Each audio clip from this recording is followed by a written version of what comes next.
del, que había uno que tenía subsidio para el empleo, ¿no?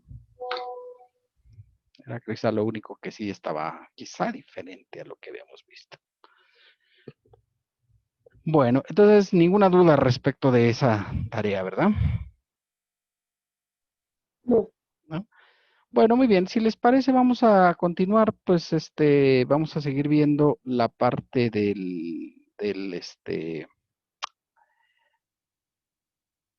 la teoría, porque tenemos que ver teoría, ya saben. Teoría y práctica es como que lo que vamos viendo. eh.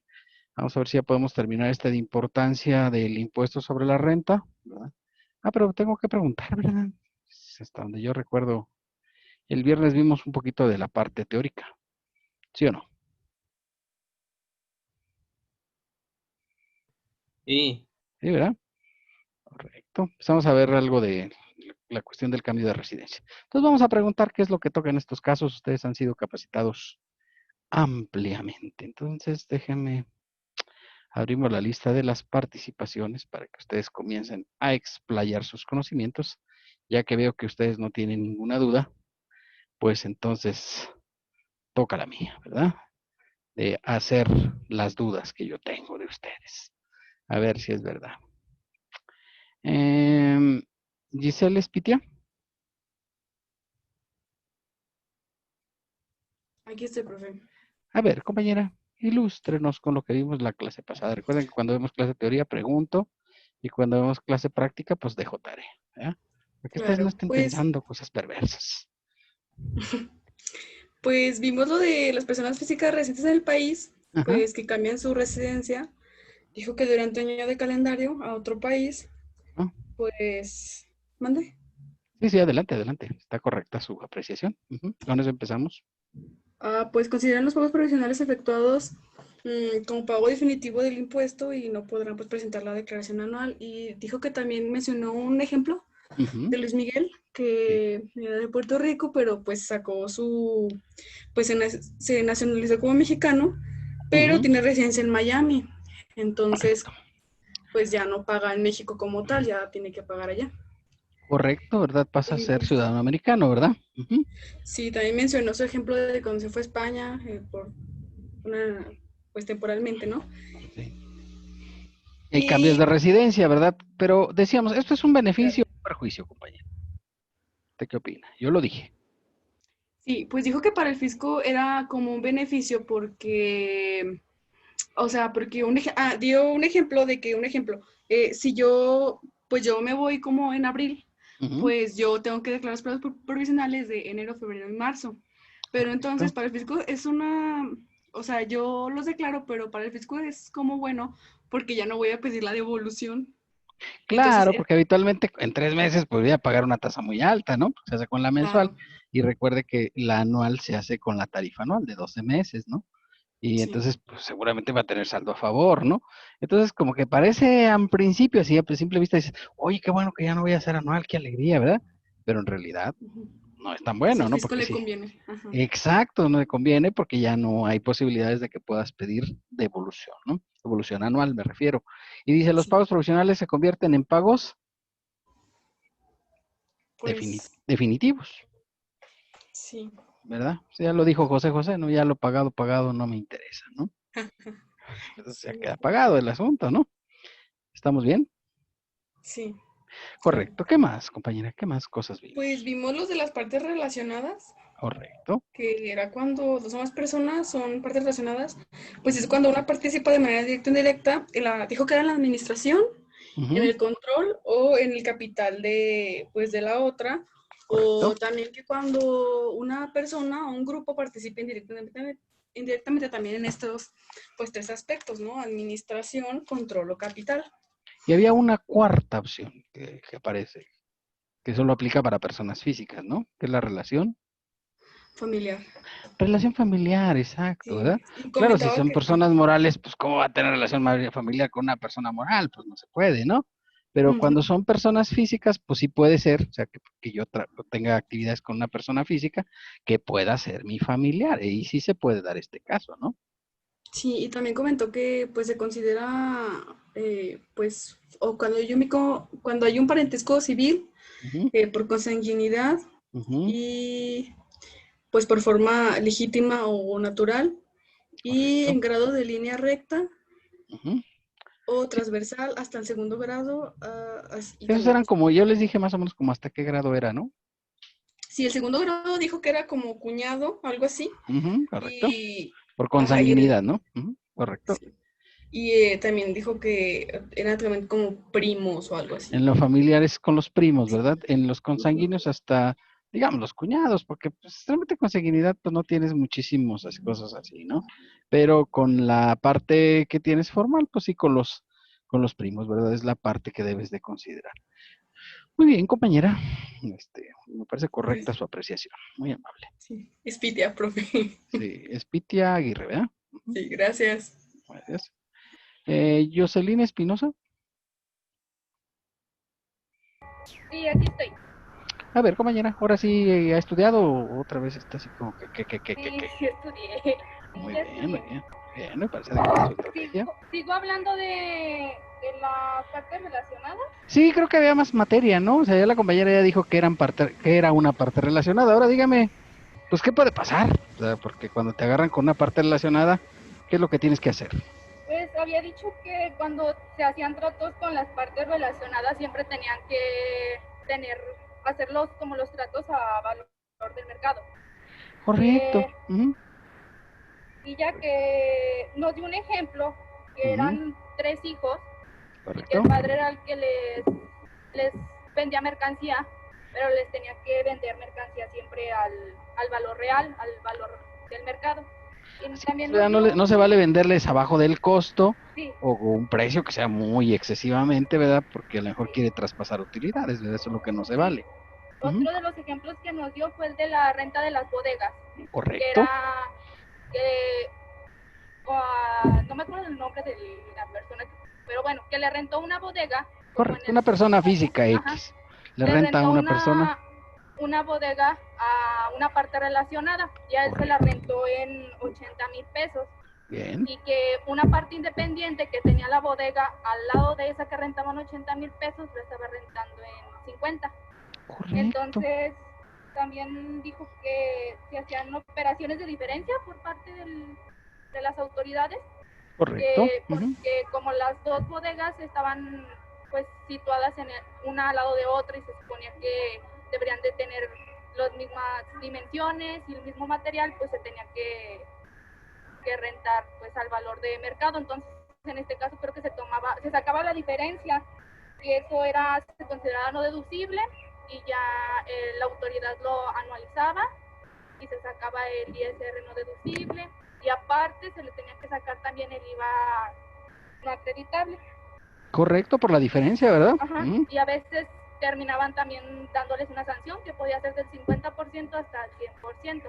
correcto, la multa que Uh-huh. corresponde de acuerdo La con la ley. multa. Y Ujú, también otro de los ejemplos que nos dio fue el de Nissan. mm, La Nissan de aquí de México ujú, le compraba una puerta, pero a Nissan Brasil. correcto. Las dos pertenecían a la corporación de Nissan, pero se debe hacer un estudio de precio de transferencia o algo así. Sí, ese estudio de precios de Ajá, transferencia se llama ajá, y precisamente. que Ujú. pues tenían que venderle la puerta a precio de que hay en el mercado. Al precio que diga el estudio, ¿no? El estudio Uh-huh. te va a decir, Sí, esta puerta debe tener un valor en el mercado de 500 pesos, por decir un sí, precio, ¿verdad? Y entonces no le puede vender a 800 ni a 400, ¿de acuerdo? no, se la tiene que vender a 500. Exacto, porque para eso se hace el estudio de precios de Ajá, transferencia, ¿no? Y recordar, los autos, por ejemplo, pues tienen como o sea, cada auto, del más, porque ponen uno de repente ahí en la feria, ¿verdad? Antes que había feria, hasta el año pasado que había feria, Nissan ponía un auto ahí separado en piezas, y más o menos un auto tiene como unas 4,800 piezas, ¿no? Imagínate cada una de las piezas que corresponden. Y muchas de las empresas luego no hacen todo el auto en el mismo sitio, ¿no? Porque uh-huh. pues a lo mejor les es más económico traerlos de otras partes, o les es más común, o es parte del negocio de la empresa, ¿no? Y entonces, pues esto es armar muchas piezas de muchas partes, ¿verdad? Inclusive luego filiales de la misma empresa que hacen ciertas partes específicas, ¿verdad? Entonces, por esa razón, bueno, digo, ponemos un ejemplo de unas personas morales, pero que también es aplicable obviamente a una persona física, ¿verdad? Cuando obliga a hacer este estudio de precios de transferencia, Transferencia. transferencia, ¿verdad? Que es una cosa importante en el mercado y es un estudio que luego vale una cantidad, o sea, sí vale una cantidad importante y no cualquiera la puede hacer. O sea, yo, por ejemplo, digo, no, yo voy a hacer un estudio de precios de transferencia. No, no, porque no tengo la base de datos necesaria para hacer un estudio de precios de transferencia, ¿verdad? Entonces, es una base de datos que es muy costosa porque tiene todos los productos así a nivel internacional. O sea, no es nada así de que, ay, yo pienso que esa debe costar tanto. No, no, no, pues es una base de datos que determina pues un valor de equivalencia en diversos países de los bienes de las empresas. Y digo, pues hay muchas empresas de estas transnacionales, ¿verdad? Que operan en muchos países y pues tienen ese tipo de operaciones, ¿no? Entre sus mismas filiales, ¿verdad? Que trabajan entre ellas mismas, ¿verdad? Muy bien, yo eliminó, ahora sí estudió, ya, mire, ya eliminó la negativa que usted tenía, me parece muy adecuada su estrategia, ¿verdad? Gracias. No, muy bien, un gusto. Juan Antonio Barba, ¿lista? Sí, profe. A ver, por favor, compañero Juan Antonio, creo que vimos un poquito más, ¿no? No mucho, Y pero vimos también de la discrepancia fiscal correcto, que es el artículo 91, ¿verdad? 91, ajá, de la ley del ISR, Correcto, hablé un poquito de la discrepancia fiscal. Decíamos que la discrepancia fiscal, ¿cómo a qué se homologa en la contabilidad? como a las erogaciones que tenemos Pero ¿cómo la para, conocemos? ¿Cómo la conocemos en el mundo como contable? gastos o compras. Así es, pero digamos en general, ¿cómo, cuando hay discrepancia fiscal en términos así medio legales? Cuando los gastos superan a las ventas, Correcto, y eso en contabilidad, ¿cómo lo conocemos? pérdidas. Ah, exacto, ¿verdad? Es como una pérdida. Ya Ujú. luego, cuando veamos el segundo párrafo, como que ya no se refiere a eso. Ya. Pero contablemente, os digo, contablemente, cuando tienes más gastos y gastos, compras que ingresos, pues decimos, ah, hay una pérdida, ¿verdad? Hay una pérdida, o sea, Ajá. no, no hay más, ¿verdad? Y así es como lo podríamos interpretar. Sin embargo, ¿qué nos dice el segundo párrafo, compañero, de lo que es una erogación? Mm, que para tal efecto se consideran erogaciones efectuadas por cualquier persona física Ujú. las consistencias en gastos, adquisición de bienes y depósitos de cuentas bancarias en inversiones financieras o tarjetas de crédito. Y decíamos, ¿por qué considera el fisco que el depósito es como una erogación? Yo ahí lo expliqué. Como por el préstamo. No necesariamente por el préstamo. Tiene que ver más con algo que sí conocemos en el área financiera. Mm, no me acuerdo, profe. Como flujo de efectivo, ¿verdad? Como un flujo de efectivo. Claro, en un flujo Ah, de efectivo, pues las compras, pues sí las tienes que pagar, ¿no? Los pues gastos sí. también los tienes que pagar, ¿verdad? Pero también cuando haces un depósito, dices, ah, que yo tenía dinero aquí en caja y lo mandé a depositar. Ah, pues es una erogación porque está disminuyendo tu cuenta de caja, ¿verdad? Por eso, digamos, el concepto es todavía un poquito más amplio a lo que podríamos considerar para efectos prácticos. Y creo que ahí nos habíamos quedado, ¿verdad? Sí, ¿Cuál es su nombre, compañero? Juan Antonio Barba. Muy bien. Ya que era poquito, pues le tocó Pues participación con poquito, ¿eh? Que es lo que toca en estos casos. Pero sí. me parece muy adecuada su estrategia. Y ahí nos habíamos quedado, ¿no? ¿Les parece que continuemos viendo esto? Mañana vamos a comenzar con la práctica para que tengamos bien tiempo de hacerla, porque esta ya está un poquito más larga que la de la semana pasada. Ya de hecho, pues ya se las mandé ahí a través de la página de Facebook. No sé si alguien ya tuvo tiempo de verla. Pero si no tuvieron tiempo de verla, no os preocupéis. La veremos el día de mañana, comenzaremos con ella para poderle aventajar. Mañana ya nada más les pregunto sobre lo que veamos la clase de hoy, para que pongan cierta atención, ¿verdad? A lo que pues estamos viendo. Y recuerden que luego les pregunto cosas así como las que les pregunto en el examen, porque no va a decir que dice el artículo 91, porque pues eso, si estuviste en primaria, pues lo debes saber, porque sabes leer. Entonces esas cosas no se preguntan así, tan directas. Se preguntan cosas específicas, ¿de acuerdo? Entonces ya explicó ahorita el compañero, ¿verdad? Que cuando tengo más erogaciones en un año de calendario, pues se considera que hay una discrepancia fiscal. En términos generales, no sé si les dije la clase anterior, ¿verdad? Pero las personas físicas de servicios profesionales, técnicamente, están restringidas a tener pérdida fiscal. ¿vale? Porque recuerden que en el apartado de actividad empresarial y profesional hay dos apartados en realidad. Se juntaron ahí por razones, ya saben, del señor tenebroso que se le ocurrió que eran la misma, y es una orden de la OCDE, que es una organización internacional que dijo, bueno, es que los servicios profesionales y las actividades empresariales son dos cosas similares, porque por mucho tiempo tuvimos dos capítulos, que era el capítulo 2, actividad empresarial, y el capítulo 6, que era servicios profesionales. Los fusionaron en un momento determinado, dijo el fisco, por órdenes de la OCDE, que se consideran como un solo capítulo, pero el servicio profesional sigue siendo una cosa diferente de la actividad empresarial. En actividad empresarial no hay una restricción expresa a que pudiera haber pérdida, pero en servicio profesional la mayor parte de las declaraciones que presentan de pérdida, pues el fisco hace una revisión, aunque sea de gabinete, para analizar a ver si es posible que esta persona física de actividad profesional haya tenido pérdida, ¿verdad? Entonces es como que una cierta prohibición o limitación a esta cuestión de las pérdidas en actividades profesionales. Y ya veíamos ahí las erogaciones, ¿no? Que incluían los gastos de adquisiciones de bienes, que son las erogaciones contables, pero también incluye depósito en cuentas bancarias, en inversiones y en tarjetas de crédito. Esta última parte la subrayo porque es muy importante, muy importante. Te voy a platicar un caso que me pasó en alguna ocasión, ¿sí? Ya ven que luego cuando eres torpe, luego eres torpe y con iniciativa, que es lo peor del asunto, ¿no? Resulta que una persona que trabajaba de trabajador así normal, operario, de una gasolinera, no sé si los han visto, no sé, es que llega así, échale 100 y échale 500, y eso, sí los han visto, ¿no? Sí. Sí, ¿verdad? Pues resulta que ya sabes, ¿no? Cuando es torpe y con iniciativa, pues tenía una tarjeta de crédito, ¿vale? Que le habían dado en el banco y entonces estaba tan feliz, ¡ay, me dieron mi tarjeta de crédito! Y andaba así imparable, ¿no? ¿Ok? Hasta ahí todo bien, pero resulta que se enteró que en las tarjetas de crédito le dan un concepto que se llama puntos, no sé si ustedes se han fijado, ¿verdad? Que los puntos son así como dinero en efectivo que te devuelven por comprar con la tarjeta, ¿eh? Eso es lo que hace este concepto. Y entonces este señor de la gasolinera, ¿verdad? Llegaba y cargaban gasolina en efectivo y él metía su tarjeta de crédito y lo hacía como si hubieran sido con tarjeta. Pues hasta ahí no se ve rara la situación, o la ven ustedes muy rara. No. No, sigamos.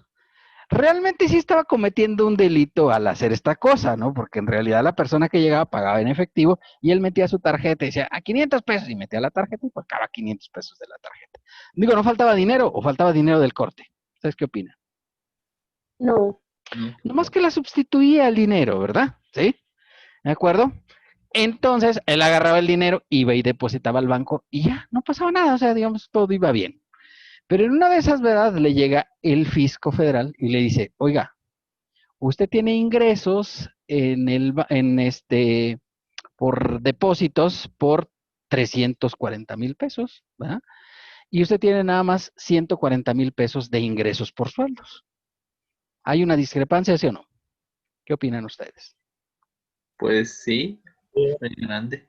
Sí, sí era una discrepancia. De hecho, era más grande lo que él depositaba en su tarjeta, ¿verdad? Que lo que obtenía por ingresos por sueldo. De hecho, él tenía 140,000 y eran 200,000. Y entonces, claro, el fisco llegó y le determinó diferencias y me dice, ¿verdad que eso no puede ser, contador? Y le digo, saqué así una triste lagrimilla y le dije, pues ahora sáquelo de los puntos que usted ganó, ¿verdad? Obviamente a la persona la despidieron del trabajo porque también eso, digamos, en términos generales sus cortes no les faltaba dinero, ¿están de acuerdo con eso? Sí. O sea, no Sí. estaba robando, digamos, físicamente. Lo que hacía es que cambiaba la forma de pago en real con una que él quería que era pues su tarjeta para efectos de acumular puntos. Pues sí, pero cuando se detectó esta irregularidad, pues resulta que le dieron vista al patrón y el patrón dijo, ah, Chihuahua, y le explicaron cuál era la situación, o sea que esta persona tenía más erogaciones que ingresos, ¿verdad? Sí, sí queda a la luz, ¿no? Muy claramente, o sea, porque había gastado más dinero de su tarjeta de crédito de lo que había ingresado por sueldos, y claro, la diferencia de 200,000, pues llegaron y se la cobraron con impuestos sobre la renta. Lógico y lógico. ¿Qué suenan ustedes? Pues lógico. Sí, digamos, luce que sí. Claro, cuando es un caso clarísimo de discrepancia fiscal, ¿me entiendes? en el cual pues tú con el uso de la tarjeta bancaria, pues ahí estaba la situación, ¿sale? Bueno, también nos tocó un caso de un divorcio, ¿verdad? Los divorcios ya ven que donde hubo amor, pues queda el odio sin piedad, ¿no? ¿Sí? Entonces, de un empresario muy rico, saben que hay empresarios aquí en Aguascalientes que tienen mucha lana, ¿no? Y resulta que le había obligado el tribunal a pagarle una pensión a una señora, ¿verdad? Por unos 100,000 pesos, ¿sí? ¿Está bien? 100,000 pesos mensuales. Era una gente que ganaba mucho, ¿no? ¿Sí? Y entonces la señora, pues, ya sabes, ¿no? Esas señoras que están ahí en el club, ahí en el Pulgas Pandas, y haciendo nada, ¿no? Nada. Pues si ganas 100,000 al mes, pues, ¿qué tienes que hacer? Nada. No, pues hacer chambritas y cosas así, ya sabes, ¿no? Y va a atender a los niños con cáncer, ya sabes, esas señoras ahí del club, ¿no? Se la pasan haciendo cosa y media y nada, ¿no? Y entonces, pues claro, le daba sus 100,000 pesos. Y entonces empleó lo del impuesto a depósitos en efectivo. A lo mejor a ustedes no les tocó esta parte, pero de repente hubo un tiempo que hubo un impuesto a depósitos en efectivo que empezó con un 1.5% y luego lo subieron a 2.5%. El señor le hacía transferencia a a la señora por orden del juez, ¿verdad? De que tenía que depositarle 100,000 pesos. Pero entonces me dijo, oiga, contador, ¿y si le pago en efectivo? O sea, en lugar de hacerle transferencia, mando a la chica al banco y le digo, deposítele, pero en efectivo. Yo dije, ¿está cumpliendo con la sentencia, sí o no? ¿Qué opinan ustedes? Pues sí. Sí, estaba pagando, ¿no? Para que él llegaba, cambiaba un cheque y le decía, démelo y deposítelo en esta cuenta en dinero efectivo. Y decía la señora, es que me están cobrando impuesto del 2.5, porque te daban los primeros 15,000 pesos libres en efectivo, y de ahí para arriba te empezaban a cobrar el 2.5%, en un 2.5%. ¿Estamos bien? Sí. Sí. Sí, pues, está gacho, pero así era. El señor estaba actuando mal. Pues no, simplemente encontró una forma de fregar. Y ya ves que cuando puedes, pues, a quien odias, pues lo friegas, ¿no? ¿Sí? No podía dejar de pagar porque si no, Lolo iba con el juez para que le diera orden de aprehensión. Y eso, pues, no gusta, ¿no? Y entonces, pues, pagaba la pensión alimenticia de 100,000 pesos, pero la pagaba en efectivo. Y la señora dijo, oiga, que me están cobrando de impuestos. Y decía el señor, ay, qué triste, acompáñame a ver esta triste historia. Decía, dámelos así en efectivo, y le decía, no, te los voy a depositar, y se los depositaba para que se la fregara, ¿no? Ya ven que así es el amor, ¿no? El amor, el amodio. Pues fíjate que resulta que después de un tiempo hubo una revisión del fisco al impuesto a depósitos en efectivo. Y encuentra a la señora y dice, ¿cuánto declaró la señora? ¿Cuánto creen que declaraba de impuestos? Nada. Nada, porque la pensión alimenticia por disposición de ley está exenta de impuestos, ¿sí? Pero no la declaraba. Y la ley no obliga, ¿no? Porque ya vimos los que sí obliga a declararse, ¿no? O sea, no obliga a declarar. Entonces dice, no declaraba nada, ¿sí? Recibía 1,200,000 al año. Y entonces me llega ahí conmigo, porque yo no me llevaba mal ni con el esposo ni con la esposa, ¿no? Pues eventualmente, pues yo era independiente, o sea, yo digo, bueno, pues ok. Y entonces llega con 1,200,000 y le determinan un crédito fiscal, porque ella dice, ¿cuánto declaró usted de impuestos? Cero, ¿sí? Pero usted tuvo ingresos por 1,200,000. ¿De qué forma lo detectaron? Pues con los depósitos en efectivo, aquí en este apartado de los depósitos en cuentas bancarias. ¿Estamos bien? Sí. Sí, ¿verdad? ¿Sí le suena lógico que el fisco lo pueda detectar? Sí. Sí, ¿verdad? Y entonces llega y dice la señora, oiga, es que me determinaron un impuesto como de 300,000 pesos, ¿qué hago? Y le dije, ay, ay, ay, qué situación tan difícil, señora, qué barbaridad, permítame, voy a analizar su situación, ¿verdad? Y además le determinaron por 3 años. Y entonces ya eran como 900,000 pesos, ¿no? ¿Está bien, está mal? Pues Está bien, ¿no? Digamos, era lo correcto. De parte del fisco era lo correcto, porque no tenía 0 de ingresos, pero tenías depósitos en cuentas bancarias por 1,200,000. Y más o menos el ISR pues era por 300,000 pesos por año, ¿no? Yo le digo, muy bien. Dije, déjame analizo esta situación porque es muy difícil, ¿verdad? Y entonces yo dije, ay, qué pesado. Y dije, bueno, mire, le voy a cobrar el 10% de lo que se va a ahorrar, porque pues ya era mucho impuesto, ya estaba asustada. Y entonces dejé pasar unos días y llego, le digo, bueno, permítame, voy a hacer la aclaración administrativa para que esto quede. ¿Con qué pude hacer la aclaración? Pues con la demanda de divorcio en la cual el juez ordenaba a la señora que le entregara a la señora pues 100,000 pesos como indemnización, ¿sí me entiendes? Y como la ley dice, la ley del impuesto sobre la renta dice que la pensión alimenticia está exenta, pues no tenía que pagar impuestos, ¿sale? Entonces ya nada más se demostró, pues, por qué eran los depósitos y obviamente, pues, se consideró el concepto como válido por parte del fisco y eliminaron el crédito fiscal. Pero para que vean que luego sí se verifican estas cosas, ¿verdad? O sea, porque puede decir, no, eso nunca va a pasar, ¿cómo va a pasar esto? Pues es basado en este apartado de la discrepancia fiscal que detectaron esa diferencia, que en ese momento era de 900,000 pesos, ¿verdad? Pues digo, bueno, pues está así la vida, ¿no? Nosotros jugamos con los buenos, con los malos y con los regulares también, porque hay que ganar, ¿o no? Sí. Pues digo, pues yo pienso. Para que veas que esta cuestión de la discrepancia, pues corre tanto para los que tienen grandes ingresos como para los que tienen poquitos ingresos, ¿de acuerdo? Sí, porque una vez me tocó una persona, ya sabes, cuando eres torpe y con iniciativa, ¿no? Que resulta, ¿sí? Que le dijeron en su trabajo, esas cosas no deben pasar, pero pasan, yo no sé por qué. Le dijeron en su trabajo, ¿sabe qué? Le vamos a pagar 3,000 pesos por semana, ¿sí? Pero le vamos a pagar 1,500 en su tarjeta de la nómina, que van a entrar en la nómina normal, y 1,500 acá en efectivo. ¿Puede ser? Sí. Sí, digo, no es lo correcto. Yo sé que eso no debe pasar, pero luego pasa. ¿Entiendes? ¿Sí? No debe pasar, pero luego pasa. Esta persona, ya sabes que cuando eres torpe y con iniciativa, ¿verdad?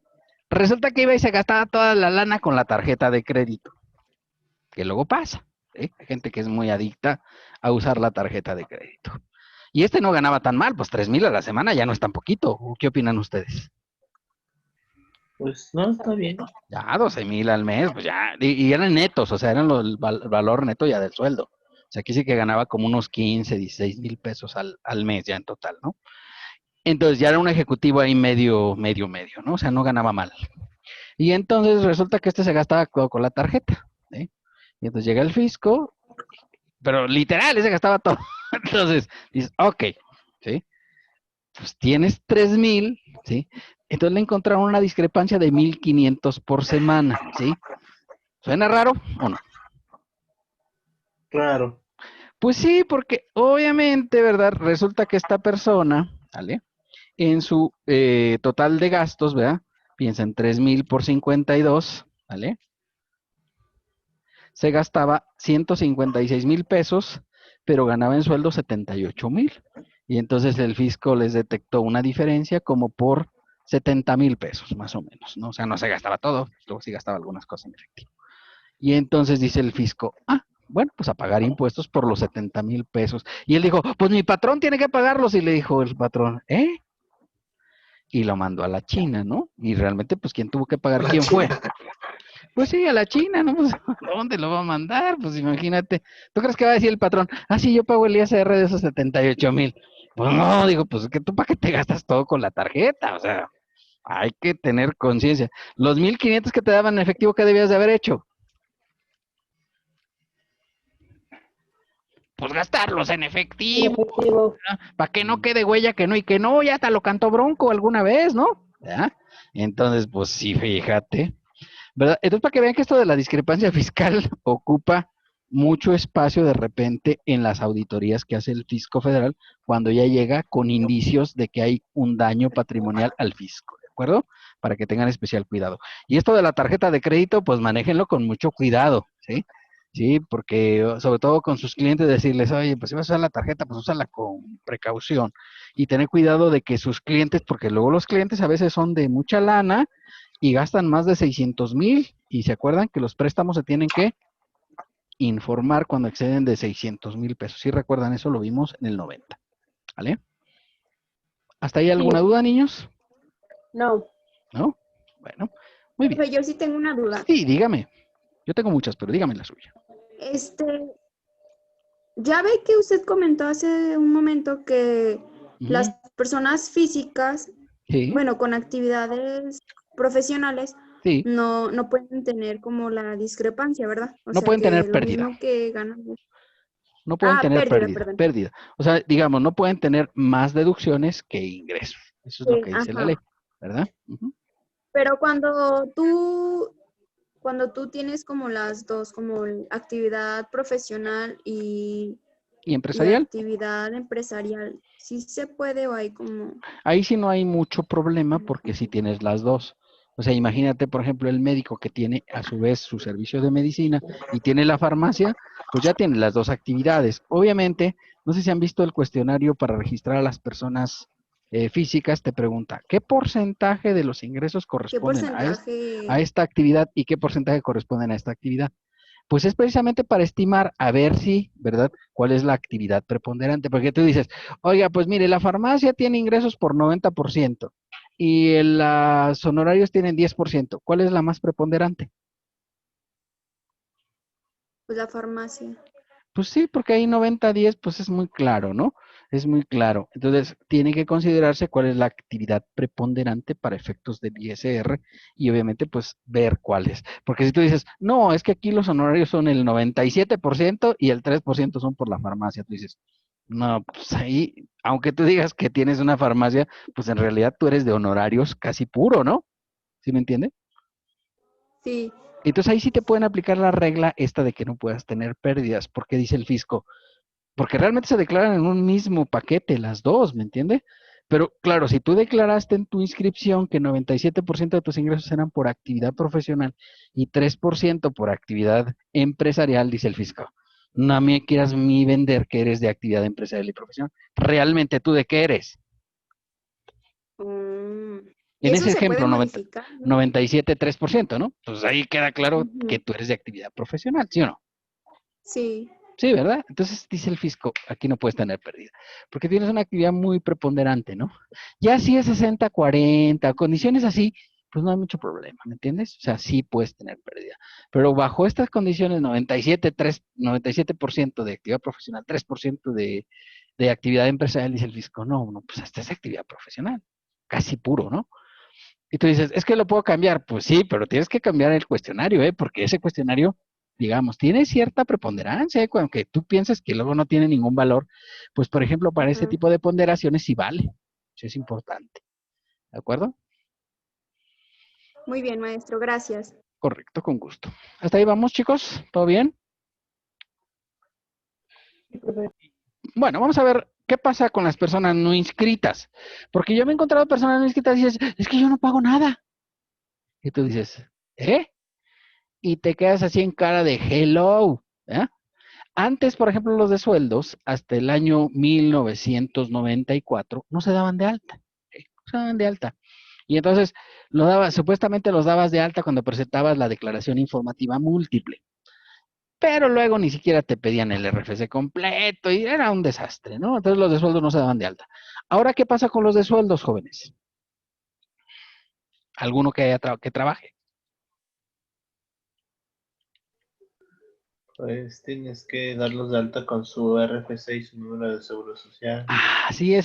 De hecho, dice la ley, ¿verdad? En el apartado del timbrado de nóminas, que vamos a ver un poco más adelante, que un trabajador que no esté inscrito no puedes imprimir, no puedes generar su recibo de nómina, ¿sí?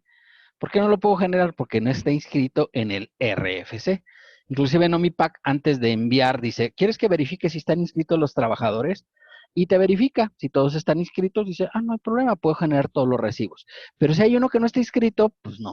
Ahorita dices, bueno, es que ¿sabe qué, maestro? Yo los puedo dar de alta con la CURP. Dices, muy bien.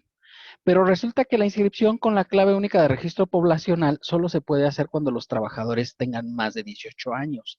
Y luego de repente los patrones sí contratan a chavos, ¿no? De menos de 18, porque de acuerdo con la Ley Federal del Trabajo, tú eres mayor de edad a los 16 años, ojo, nada más para efectos del trabajo, de los 16 a los 18 ya eres mayor de edad, de los 14 a los 16 puedes trabajar siempre que tengas un permiso de los padres para laborar, ¿verdad? Quiere decir que desde los 14 yo puedo inscribir trabajadores en el Seguro Social. ¿Cuál es la situación? ¿Cuál es la situación? Bueno, la situación es que, ¿verdad? No los puedo inscribir. En ese caso, tienen ellos que ir personalmente a el Servicio de Administración Tributaria a inscribirlos. Y luego el SAT pide que vayan los dos papás. Y aquí en Aguascalientes luego a veces eso es problemático porque resulta que están divorciados, ¿sí? Porque en Aguascalientes es uno de los estados donde hay más índice de divorcios de todo el país, ¿no? Fíjate, somos líderes en esas cosas de divorciarnos, ¿no? Para que veas. Y entonces dices, oye, este ya lo mandamos, pero como los papás están divorciados, pues no le quieren dar el alta, ¿vale? Porque tienen que ir los dos padres, ¿vale? Es diferente cuando tienes tú ya un solo apellido o compruebas que pues no tienes, tu papá no te ha reconocido. Ahí es diferente porque ahí sí te puede inscribir solamente la mamá. Pero si tienes los dos padres, pues tienen que presentarse para darte el permiso para inscribirte al RFC. ¿Y qué pasa si no lo hace? Porque luego los patrones ya contrataron al muchacho, ya lo dieron de alta y todo. En el seguro no hay limitaciones. O sea, el seguro dice, ah, no, pues a mí me pasan los datos generales y yo le doy número de seguridad social. Pero el SAT no te da registro si no va personalmente el trabajador, ¿sí? Ya si tienes más de 18, tú lo das de alta con la CURP, pero en otros casos no, ¿de acuerdo? Y entonces esa persona no está inscrita, pero no le puedes emitir sus recibos de nómina y veremos que hay un plazo para emitir los recibos de nómina. Pero hay otros casos de personas no inscritas. Por ejemplo, ya le decíamos ahorita en el ejemplo, la señora esa que nada más recibía su pensión alimenticia de su marido, ¿eh? ¿Tenía derecho? Pues la ley lo había protegido y obviamente pues no estaba inscrita. Pero luego pasa, por ejemplo, con el que vende en el tianguis, ¿sí? Que no está dado de alta, pero luego sí tiene ingresos o no tiene ingresos en el tianguis. ¿Ustedes qué opinan? Sí, sí tiene. Sí tiene porque recibe dinero, ¿verdad? Obviamente. Y entonces yo no me doy de alta porque no quiero, ¿vale? Dice el fisco, no te preocupes, ¿sí? Las erogaciones que obtengas se presumirán ingresos cuando se trate de personas físicas no inscritas en el Registro Federal de Contribuyentes o cuando estándolo no presentes las declaraciones a que estés obligado a ello. O sea, si estás dado de alta, pero no has hecho los pagos provisionales. Dice el fisco, no te preocupes. Ahorita yo te voy a hacer la declaración como si fuera una discrepancia fiscal o declaren ingresos menores a las erogaciones referidas. ¿Ustedes creen cómo creen que se pueda dar cuenta el fisco que tienes más ingresos de los que declaraste? Por lo que gastas. Pues por lo que gastas, pero yo creo que un lugar donde te pueden cachar muy fácilmente es por lo que facturas, ¿no? ¿O no? Sí. Porque ya todos emitimos facturas, ¿no? Dice, no, los asalariados, ¿no? Claro que sí, el recibo de nómina está timbrado, ¿sí o no? Sí. Sí, ¿verdad? Sí está timbrado, ¿verdad? Pero de repente el de acá de la empresa dice, oye, pues tuvimos, no sé, ingresos por 3 millones de pesos, ¿sí? Y dice, pero te toca pagar 50,000 pesos. Y dice, ay, no tengo, ¿ya? ¿Qué pasa luego con los empresarios? No tengo 50,000 para pagar el ISR. Dice, bájale ahí poquito a los ingresos. Y ya ven que pues la declaración esa se puede editar, se le puede cambiar los datos. Y entonces tú dices, ok, entonces vamos a poner en lugar de 3 millones, vamos a poner 2,800,000. ¿Eso ya crea una discrepancia fiscal, sí o no? Sí. Sí, ¿verdad? Porque yo tuve facturas por 3 millones, inclusive con recibos de pago, ¿vale? Porque ya ven que el recibo electrónico de pago sirve para ver que ya está efectivamente cobrada la factura. ¿Estamos bien? Y entonces cobro 3 millones y declaro nada más 2,800. ¿El fisco qué va a decir? Pues faltan 200,000. ¿Verdad? Está faltando. Por eso aquí declaren ingresos menores a los referidos. O luego ocurre en muchos casos, jóvenes, que llega la persona física y dice, no tengo dinero para pagar, ¿sabes qué? Es una declaración de ceros para que no nos vayan a multar. No pasa eso, no es correcto. Yo no estoy diciendo que esté bien, pero yo estoy hablando de cosas que pasan en la vida real, ¿me entiendes? Y entonces, ok, presento la declaración en ceros, ¿vale? Y presenta la declaración en ceros, pero tuviste 400,000 pesos de facturas emitidas. Pues rápido el fisco hace su comprobación y hace un cruce de información, ¿no? Entre lo que declaras que es cero y tus facturas, que son 400,000. Inmediatamente determina diferencias. Aunque tú digas, oiga, pero es que no son 400,000 de ingresos, tuve gastos y todo. Sí, pero el fisco como que nada más te toma los ingresos para la discrepancia, para que tengan especial cuidado con esas cosas. ¿Estamos bien? Sí. ¿Bien? Ahora dice, tratándose de contribuyentes del capítulo 1, o sea, sueldos y salarios, ¿verdad? ¿Sí? Que no están obligados a presentar declaración anual, se consideran como ingresos declarados los manifestados por las retenciones. Porque puede ser, ¿verdad?, que una persona física, recuerden que los asalariados están obligados a presentar anual cuando tienen ingresos mayores a 400,000. ¿sí? Si yo no me paso de 400,000 en el año, pues no estoy obligado a declarar. ¿Quién obliga a declarar en ese caso? Pues al patrón, ¿sí? Sí tiene que hacer la anual el patrón.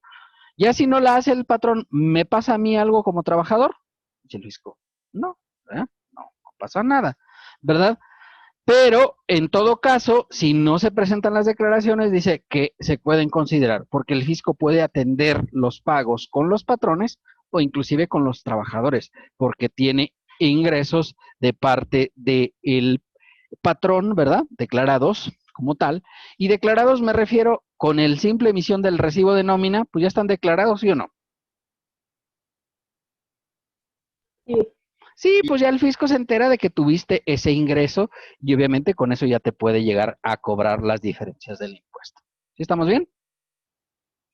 sí, Sí. Entonces, obviamente, jóvenes, ¿verdad? Para que vean, porque luego las personas no inscritas dicen, yo no pago, nunca voy a pagar.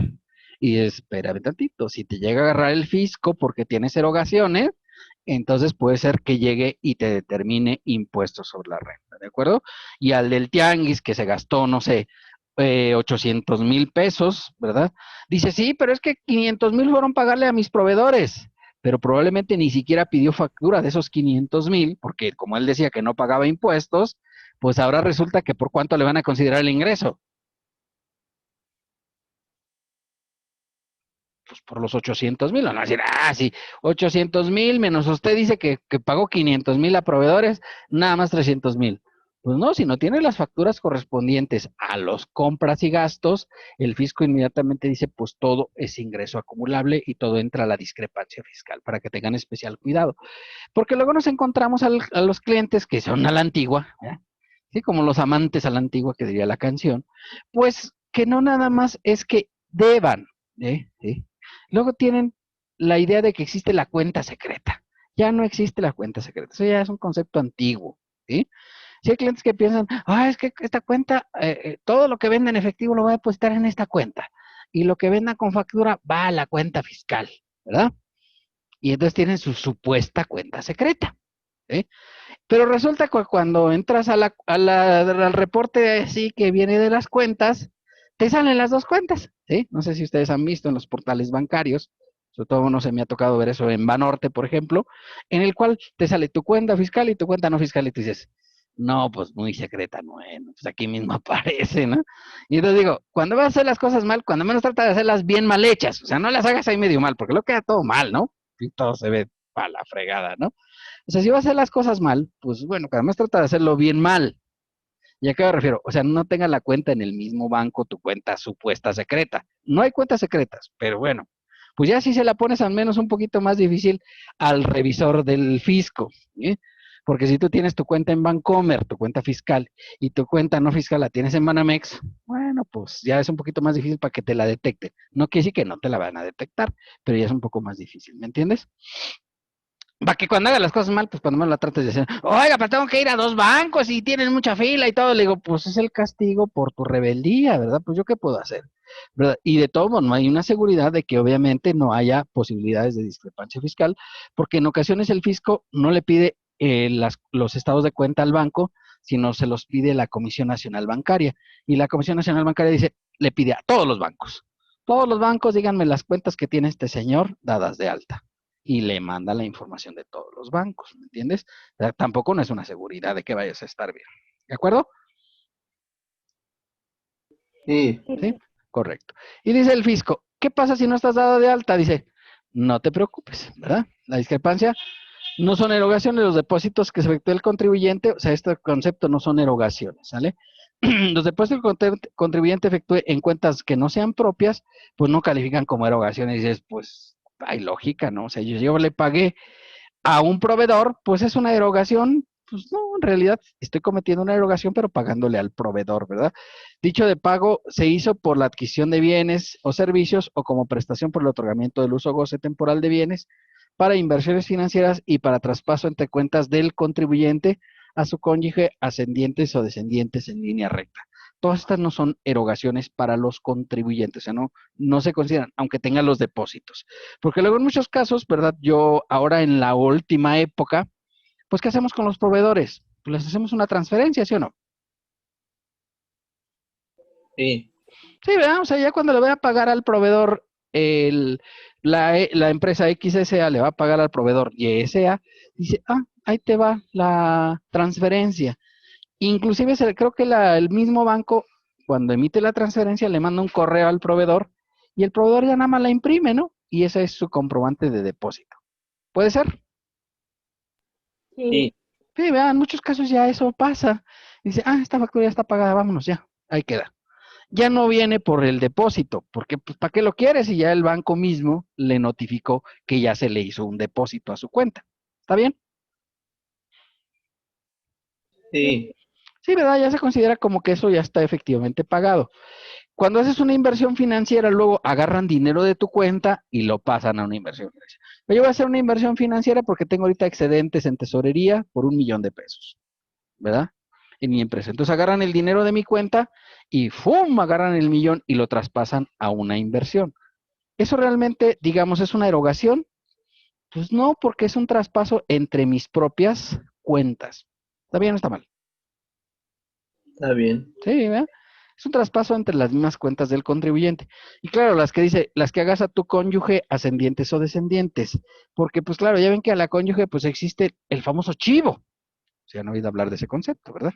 En el cual tú, pues semanalmente o quincenalmente, pues le das una cantidad, una cuota para que sea feliz, se la gaste, ¿verdad? Sin ninguna piedad. Pues esa cuota que le das a tu cónyuge para que haga el gasto de la semana, quincena o mes, pues obviamente, pues dice el fisco, ¿lo puedes hacer por transferencia, sí o no? Sí, Sí, ¿verdad?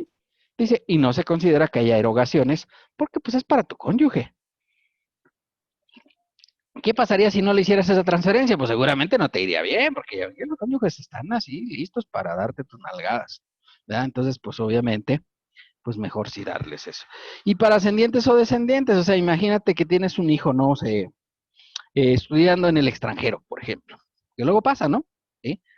Entonces, pues le haces una transferencia inclusive internacional, pues para mandarle dinero, porque si no, ¿qué haces, no?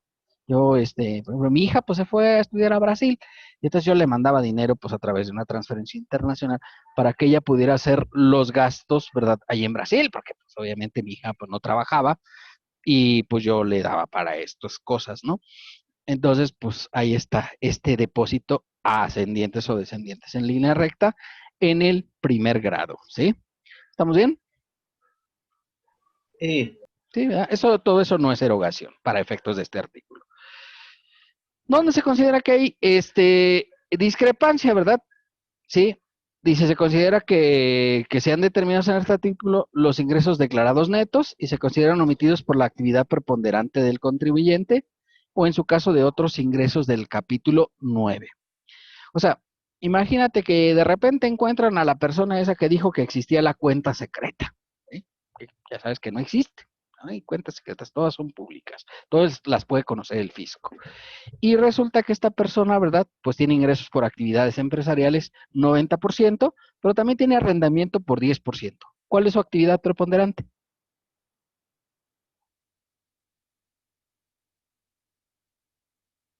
La primera. La primera de actividad empresarial, ¿verdad? Porque pues ahí tengo el 90%. Y entonces dice el fisco, bueno, encontramos la cuenta secreta que tenía 300,000 pesos. Todo eso se lo vamos a hacer ingreso acumulable y dice el fisco, ¿en dónde lo hago? Pues en la actividad preponderante que tenía el contribuyente, que en este caso pues era la actividad empresarial, ¿de acuerdo? O sea, tenía un negocio y ahí le voy a considerar todos los 300,000 pesos como ingresos afectos a la actividad empresarial. No se los va a considerar en arrendamiento, ¿por qué no? Pues porque nada más es el 10%. Exacto, ¿verdad? Es el 10%. Entonces dice el fisco, donde tenga su actividad más importante, que en este caso es el arrendamiento. Pero ¿qué pasa, por ejemplo, con el que tiene ingresos en el tianguis y que no estaba dado de alta y que nada? Dice el fisco, pues se va al capítulo 9 de los otros ingresos como discrepancia fiscal. ¿De acuerdo? Ahora dice, tratándose de préstamos y donativos, ¿se acuerdan? A decir, chis, y los premios, ¿se acuerdan que había una opción, ¿no? Una obligación en el 90 de declarar préstamos, donativos y premios? ¿Cuánto era el monto, se acuerdan? mayores a 600,000. Mayores a 600,000, muy bien, muchachitos, muy bien. Es para ver a ver si estamos en la misma sintonía, ¿verdad? Y a decir, ¿y qué pasó con los premios? ¿Por qué no vienen aquí, verdad? Es que los premios, dice la propia ley en el artículo relativo de premios, que si los premios no se declaran, se vuelven ingresos del capítulo de premios y se declaran en el capítulo séptimo de los premios, ¿de acuerdo? Por eso no están aquí. Los préstamos y donativos, pues ahí sí. Si no los declaraste estando obligado, o sea, resulta que tuve un préstamo de 400,000 pesos y un donativo de 300,000. Dice el fisco, ay, ay, ay, ay, ay. Ya te pasaste, ¿verdad? Porque son 700,000 lo que obtuve de préstamos y donativos. Y recuerden que es en lo individual o en su conjunto. Y entonces el fisco, ahora te voy a determinar presuntivamente el ingreso. Y ojo, porque no hay defensa contra él. Pues, pero es que fue un donativo, me lo regaló mi papá porque pues quiso regalármelo, así que no sé qué. Y está exento. Pues si lo hubieras declarado, si hubiera estado exento, ¿verdad? Porque la ley sí lo establece como ingreso exento. Sin embargo, como no lo declaraste, pues ahora tienes que pagar el impuesto sobre la renta y te lo van a mandar al capítulo 9, ¿verdad? Esto es conforme al segundo y tercer párrafo del artículo 90. Lo tengo que declarar, ya saben, en el declarasat del ejercicio al que corresponda, ¿verdad? Y ya ven que yo les platiqué el ejemplo de un papá que les donó 2,5 millones a sus hijos. Y yo digo, no está mal para poner un negocio, ¿no? No les daba el dinero. Porque si le das el dinero a un hijo, ¿qué va a hacer? Pues seguro se va a ir de pedo a la feria. Bueno, no, cuando haya feria, ¿no? En cambio, si le pones un negocio, pues es un poco más difícil, ¿no? Pues ya tendría que quitar el negocio y todo eso. Y dices, bueno, sí lo puede hacer, pero ya como que es más complicado. Y a lo mejor le conviene más, pues, a seguir en el negocio, pues, para seguir ganando, ¿no? ¿O no? Pues sí. Sí, tener un ingreso ya más permanente, ¿no? Entonces, por eso dice, bueno, ok, le hizo un donativo porque le donó la bodega, le donó la maquinaria, le donó el equipo, etcétera. Dices, ok, nada más lo tienes que declarar. No tienes que pagar impuestos porque las donaciones entre ascendientes y descendientes están exentas, ¿de acuerdo? Sin limitación, ¿sale? O sea, limitación de monto. Pero lo que sí ocurre es que si obviamente no se declaran, entonces se vuelven ingreso acumulable, ¿vale? Y dice el fisco, si no estás inscrito en el Registro Federal de Contribuyentes, las autoridades procederán a inscribirte en la sección 1 del capítulo 2, que es actividad empresarial y profesional. ¿De acuerdo? Para que tengan cuidado. O sea, que oiga, yo quisiera que mejor me inscribieran en el régimen de incorporación fiscal. No, señor, te van a mandar al régimen general, ¿vale? Y hay una regla en el RIF que dice que cuando estuviste ya en el régimen general, ya no puedes volver a hacer régimen de incorporación fiscal, aunque luego ya veremos un criterio sustantivo de la PRODECON que señala que sí se puede uno regresar. Pero inicialmente el fisco no te va a aceptar, ¿de acuerdo? Entonces, por ejemplo, al que está en el tianguis, ¿verdad? Que lo detecta el fisco y que no estaba dado de alta, lo da de alta. Dice, no te apures, yo ahorita te doy de alta. Inmediatamente le pide los datos y lo da de alta en el registro federal. Pero lo va a dar de alta como régimen general, no como régimen de incorporación fiscal, que es más benéfico, ¿no? Porque en el primer año el RIF, pues no paga nada, porque le hacen un descuento del 100%, ¿de acuerdo? Y eso lo veremos cuando veamos RIF. Pero para que vean, en el régimen general empieza a pagar desde el primer día impuestos sobre la renta. ¿Sí? Esto es, cuidado, perjudicial y peligroso para las personas físicas que no están inscritas, ¿verdad? O sea, ¿qué quiere decir? Que las personas físicas no inscritas sí pagan en un momento determinado si los detecta el fisco, pero además los da de alta. Los da de alta y los da de alta en el régimen general. ¿Vamos bien? Sí. Gacho, pero pues es así. Gacho, gacho. ¿De dónde puede obtener información el fisco para hacer la discrepancia fiscal? ¿Cómo puede saber que tú hiciste todo esto? Pues le puede dar cualquier información que obre en su poder. ¿Qué cosas sobran en el poder del fisco? Mira, pues lo más importante actualmente son los comprobantes fiscales, los FDIs. ¿Están en poder del fisco, sí o no? Sí. Sí, de hecho, pues todas las facturas timbradas tienen que pasar por el fisco. Aunque tú oiga, es que yo las timbré con Compaq. No importa. El Compaq tuvo que pedirle el folio al fisco y el fisco lo registra, ¿no? Claro, esto lo haces en un milisegundo, entonces tú ni te das cuenta que fue a la página del fisco a pedir el número de CFDI, pero el fisco ya tiene registrado. De hecho, entras al minuto, ¿verdad? Ya hiciste la factura y luego te vas a la página de internet del SAT a checar los comprobantes y ya aparece ese CFDI, ¿sí o no? Sí. Sí, ¿verdad? Inmediato, ¿no? Oiga, no, dentro de 10 minutos está. No. O sea, tú acabas de hacer una factura, un CFDI, en tu en tu pantalla, en tu página, donde tengas tú la obligación de o la opción de facturar, y vas a la página del internet del SAT, ya ven que hay una forma para ver los CFDIs, ¿no? ¿Sí? Entonces ves el CFDI y dices, ah, che, mira, ya está, y eso que lo acabo de hacer ahorita, ¿no? Y ya aparece en la página de internet del SAT en emitidos o recibidos, ¿se acuerdan? Que hay dos tipos de comprobantes, ¿no? Y entonces ahí puedes ver, ¿sí o no? Ustedes sí han visto esa opción, ¿no? ¿Alguno? Sí, sí, profe. Sí, ¿verdad? Y si aparecen inmediatamente los de estos, pues fíjate, ahí ya te aparece, porque si tú quieres determinar una diferencia, pues dices, ajá, mira, este me declaró ingresos por 3 millones, pero resulta que tiene facturas por 4 millones. ¿Sí? Ahí es un lugar de discrepancia fiscal, ¿sí o no? Sí. Sí, pues sí, no más ni más, ¿no? Pero hay muchas otras cosas de las cuales se puede valer el fisco. Por ejemplo, no sé, la Declaración de Información de Operaciones con Terceros, la DIOT. No sé si la han escuchado ustedes nombrar. Sí, ¿Sí, verdad?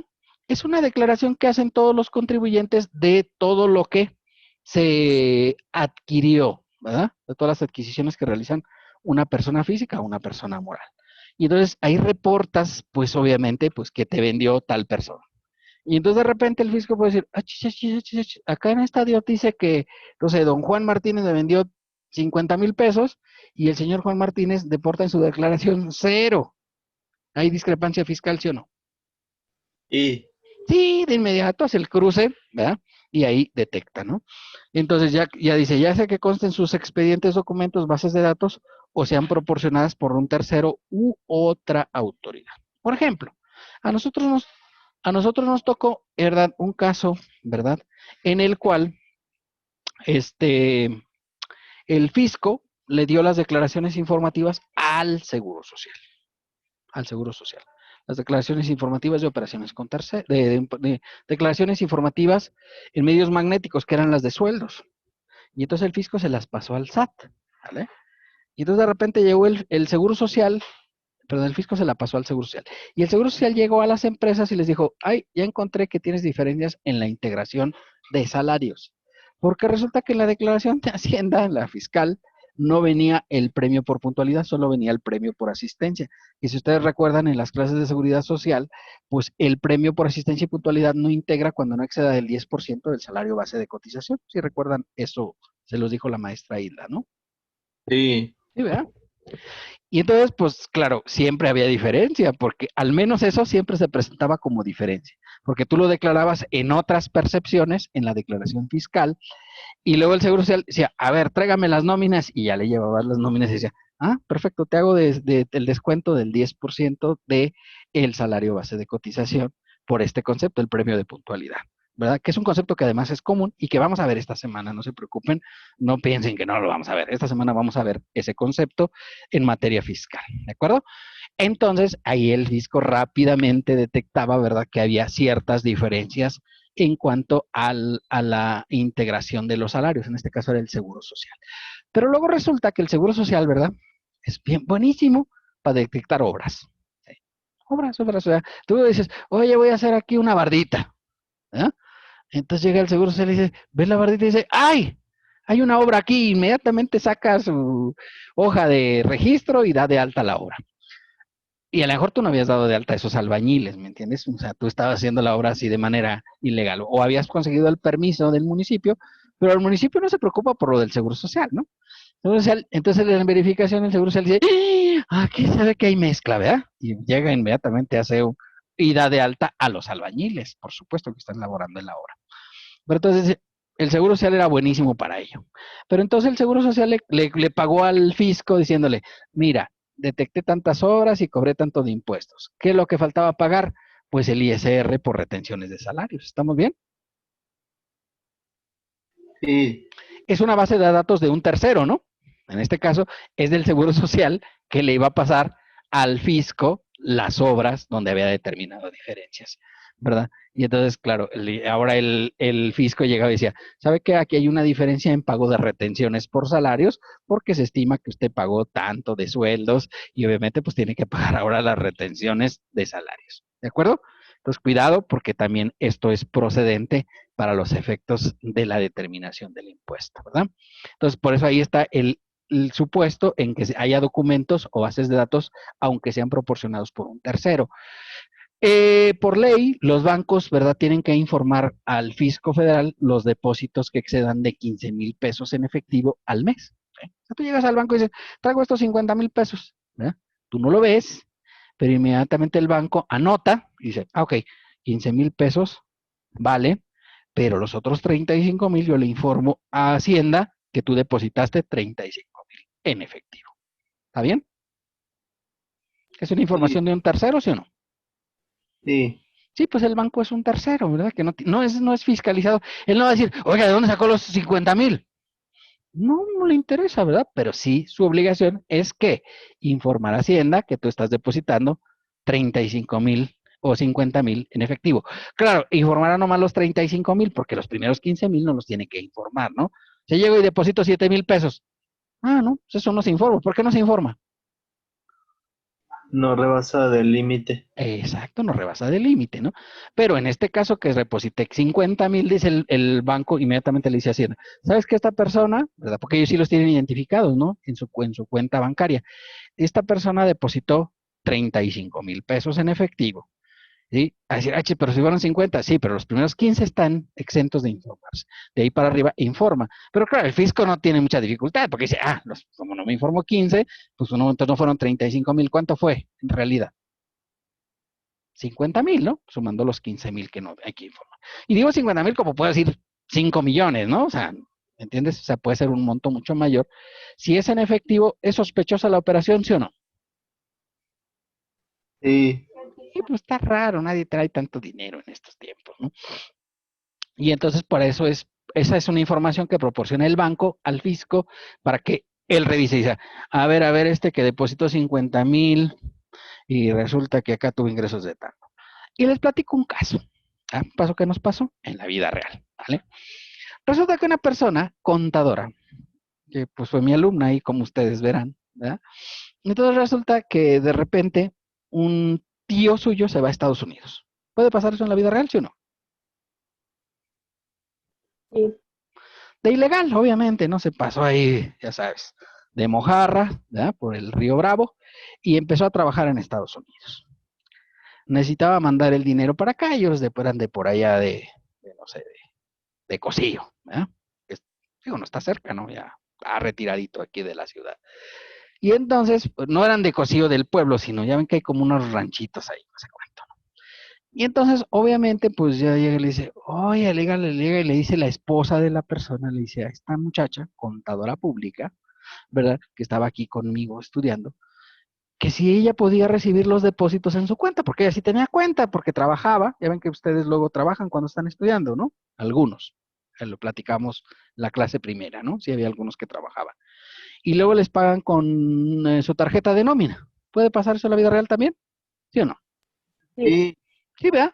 Y entonces el tío de Estados Unidos le empezó a mandar depósitos a esta muchacha para que se los diera a la señora. ¿Lo ven raro eso?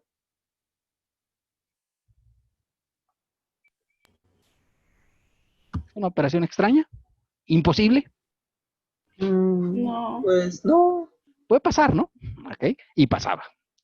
Y entonces resulta que al final del año, esta muchacha había recibido como 150,000 pesos de depósitos del tío de Estados Unidos, obviamente en dólares, convertidos a pesos que se los había mandado de transferencia.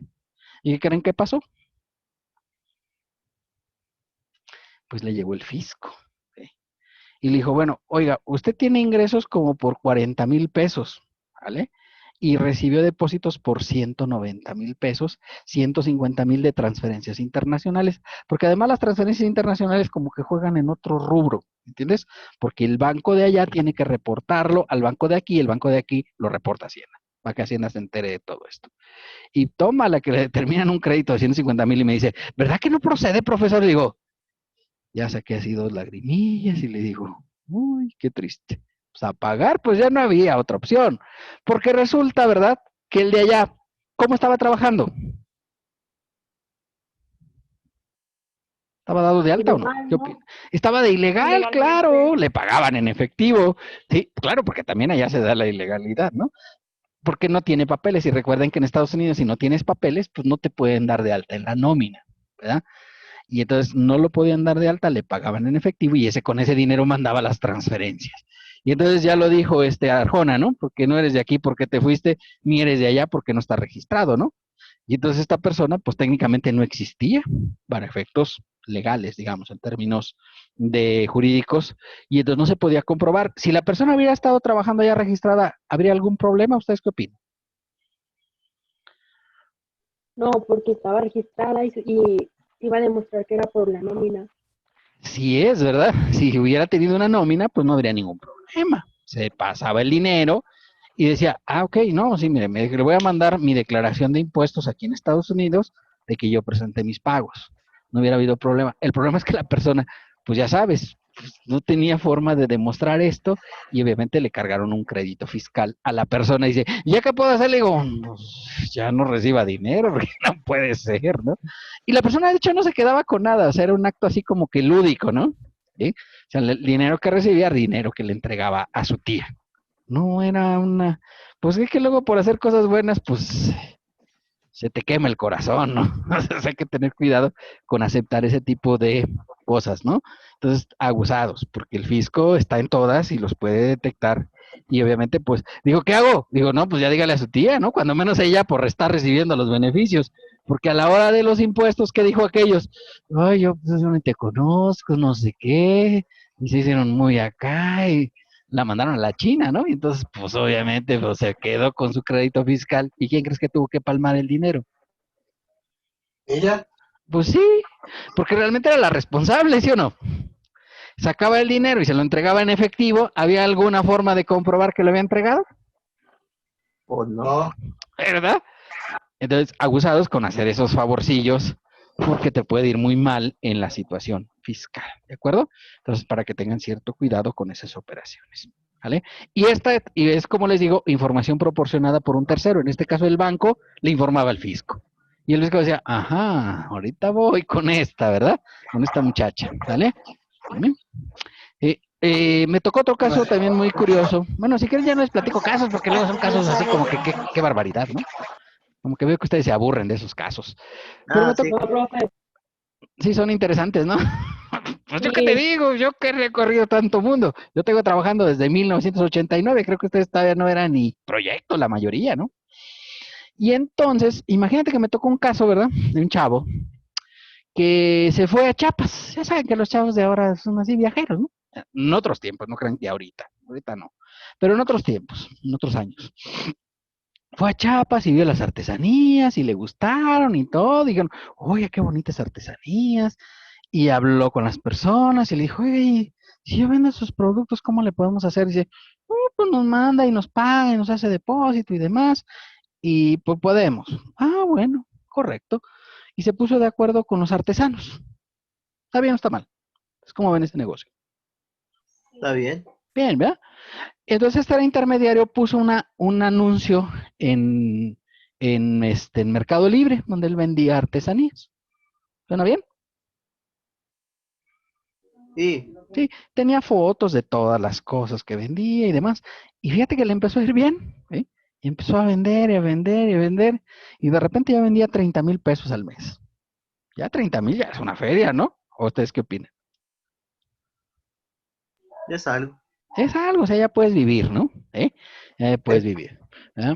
Obviamente los artesanos pues, no le pagaban, o sea, no digamos, no le daban factura, ¿no? ¿Sí? Artesanos, digamos, artesanos normales, ¿no? De los que te encuentras en las placitas y todo eso. Pero él hacía de intermediario con ellos, consiguió una persona que le enviaba la mercancía y él la subía. O sea, él lo que hacía era como un intermediario de carácter, pues ponerlo en promoción, ¿sale?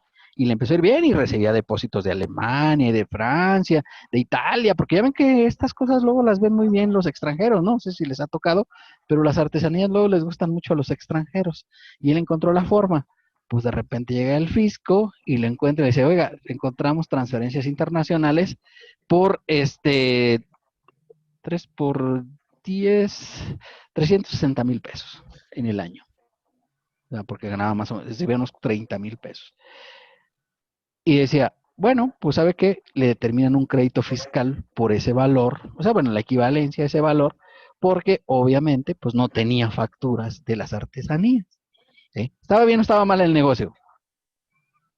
¿Qué opinan ustedes? Pues estaba bien. Bueno, estaba bien, pero estaba mal, porque no tenía las facturas de los productos. Dice, oiga, pero ¿cómo me van a facturar los señores? ¿Verdad? ¿Qué están haciendo las artesanías y demás? Y claro, a lo mejor él las compraba en, no sé, un rebozo, lo compraba en 100 pesos y lo vendía en 300. Bueno, pues puede pasar eso, ¿no? O sea, él tenía la vía de comunicación para poderlo comerciar. La persona de ella se ponía bien porque, pues claro, si él quería venderlo en 100, pues lo vendía en 100. Y si este lo vendía en 300 en internet, pues bueno, pues era su ganancia, ¿no? Y les hablo de cosas que eran ciertas, de repente se ganaba el 200% del valor, porque no hay mucho mercado donde puedas conseguir ese tipo de cosas por internet. Pues ándale, que le empezó a ir muy bien y le fue muy mal con los impuestos. Y obviamente pues, tuvo que pagar una buena cantidad, ¿verdad? Una buena cantidad, estamos hablando como unos 70,000 pesos de impuestos sobre la renta por lo que había dejado de pagar.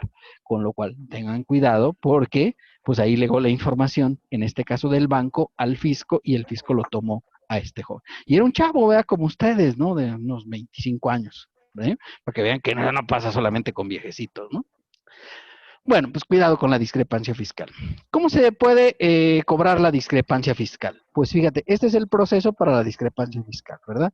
Dice, notificar al contribuyente el monto de las erogaciones detectadas, la información que se utilizó para conocerlas y el medio por el cual se obtuvo la discrepancia fiscal resultante. ¿Sí? O sea, por ejemplo, en el ejemplo que les acabo de marcar ahorita, ¿sí?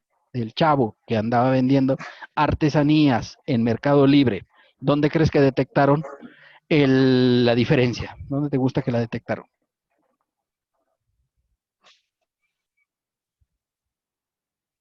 ¿Dónde te suena que el fisco pudo enterarse que tenía esos ingresos? Dice que en el banco, ¿no?